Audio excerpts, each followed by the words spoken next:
सलाम आदाब। मैं अब्दुल समद VOH 24 न्यूज़ से अभी मैं मौजूद हूँ मधुबनी समाहरणालय के सामने। मैं आपको जानकारी के लिए बता दूं कि इस तरीक़ा का केस जब सामने आता है तो काफ़ी दुख हमें भी होता है। मैं आपको बता दूं, सहारा एक बहुत बड़ी कंपनी है और सहारा एक बहुत बड़ा बैंक भी था। एक समय था कि सहारा पर लोग विश्वास करते थे, यहाँ तक कि इतना विश्वास लोगों का हो गया था कि अपना एक तरह से कहा जाए जमा पूंजी सारा सहारा बैंक में जमा करते थे।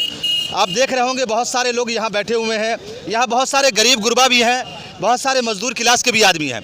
इन लोगों का एक तरह से खून पसीने की कमाई एक तरह से सहारा जो है गबन कर लिया है, लेकिन सरकार हो इस बात पर गौर नहीं कर रही है।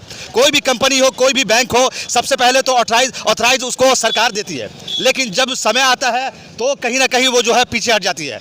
मैं इन लोगों से बात करूंगा और जानने की कोशिश करूंगा कि ये लोग कहां से आए हैं और कितने दिनों से सहारा बैंक में पैसा जमा करते थे, और कहीं ना कहीं इन लोगों की कुछ मांग है। मैं इन लोगों से सारी जानकारी लूंगा और बात करूंगा। क्या नाम हुआ आपका? वंदना झा। कहाँ घर हुआ? कोयलक। कहाँ क्या धरना प्रदर्शन का कारण क्या है? हम सहारा से मांग कर रहे हैं, जो गरीब का पैसा लिए हुए हैं, जो अभी दे नहीं रहे हैं। इतने गरीब हैं जो 2 पैसा कमाते हैं फिर भी रखते 1 पैसा इसमें। कितने दिनों से आप जमा कर रहे थे? हम 2004 से है इसमें। 2004 से? हाँ, हम एजेंट हैं, अपना पैसा भी जमा किए हैं। हाँ। लोगों का विश्वास आप पे था? हम पे विश्वास था। क्या नाम हुआ? गायत्री देवी। क्या मतलब कितना दिन से पैसा से जमा कर रहे थे? 2009 से सहारा में? 2009 से? 2009 से कब तक जमा किए थे? 18 तक हम लोग जमा किए थे। 18 तक जमा किए थे।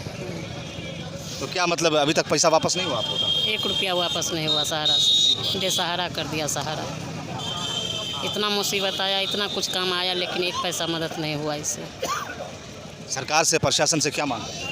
यही मांग है, हम लोग बार बार निवेदन करते हैं सरकार से, हम लोग को पैसा वापस दीजिए, जो हमको हिसाब है वो दीजिए। अगर सरकार नहीं सुनती है तो आगे आप लोग की क्या रणनीति रहेगी? कहाँ तक आप लोग क्या कुछ करेंगे? बहुत कुछ करेंगे हम लोग। जैसे क्या करेंगे? जो ने सो करेंगे हम लोग सरकार के। हम ही लोग सरकार को वोट देते हैं, ये बहुत कुछ करते हैं महिला लोग, लेकिन सरकार नहीं सुनेगा तो हम लोग भी कुछ। क्या नाम हुआ आपका? रीता देवी। क्या कुछ मामला है? मैं बहुत जिज्ञासा से खून पसीने बहा करके मजदूरी करके खेत खलिहान में काम करके पेट की समझिए कि खाना कटौती करके मैंने सहारा में जमा की थी कि किसी मुसीबत में काम आवे। लेकिन पिछले साल मेरे हस्बैंड को दिल की दौरा पड़ा। मैं एजेंट के पास दौड़ती रह गई, जहाँ पर ब्रांच था वहाँ पर दौड़ती रह गई, लेकिन कोई नहीं सुना। लास्ट में जो है सो ज़मीन बेच करके अपने पति को इलाज करवाई। हम लोग सहारा पर टिके हुए थे कि हम लोग का ज़रूरत में काम आएगा, लेकिन सहारा तो बेसहारा बन गया इस तरह से कि हमको ज़मीन बेचना पड़ा, लेकिन पैसा कोई काम का नहीं रहा। लेकिन अभी जैसे मैं रोती हूँ वैसे 2024 में सरकार को रुलाऊंगी, और सरकार को हम लेडीज़ लोग सरकार को कुर्सी देते हैं, कुर्सी पर बैठाती हूँ। उसी तरह से जैसे हम लेडीज़ लोग कुर्सी पर बैठाती हूँ तो उतारना भी जानती हूँ। बिहार में क्या, नीतीश को क्या, मोदी जी को भी खिला दूंगी और कुर्सी से उतार दूंगी। 2024 में सरकार नहीं बनने दूंगी, और हम लोग इतना हंगामा करेंगे, वैसे मरिए रहे हैं तो सरकार के ही शरण में जाकर के क्यों नहीं मरेंगे? वैसे भूखे मरिए रहे हैं तो सरकार के ही जेल में जाकर के क्यों नहीं मरेंगे? हम लोग जेल भरो का आंदोलन करेंगे, रोड पर उतरेंगे, चक्का जाम करेंगे, तहस नहस करेंगे। सरकार जितना गोली बारूद चलाना होगा चलवाएगा हम लेडीज़ के ऊपर खास करके, क्योंकि इसमें ज़्यादा हम लेडीज़ लोग जमा किए हैं जेंट्स से ज़्यादा। हमारा नाम आनंद झा हुआ।